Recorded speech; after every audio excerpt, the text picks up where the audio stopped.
Sauti ilisikika mjini Rama, kilio na maombolezo mengi, Raheli akiwalilia watoto wake, lakini hakutaka kufarijiwa kwa kuwa hawapo tena.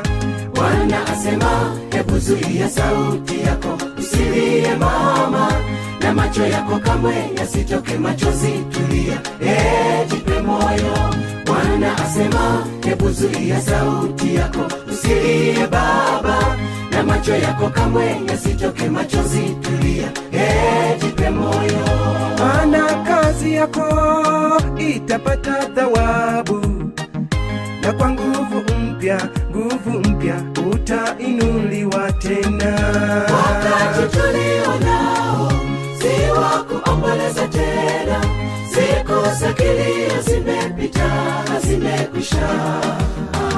Sasa tusonga tena mbele kwa kazi yake Bwana, matokeo kamwe hayatatukatisha tamaa, na tutaweza yote kwa jina lake mwenye nguvu, na kwa mkono wake yeye mwenyewe atatuongoza. Wakati tulionao si wa kuomboleza tena, siku za kilio zimepita, zimekwisha.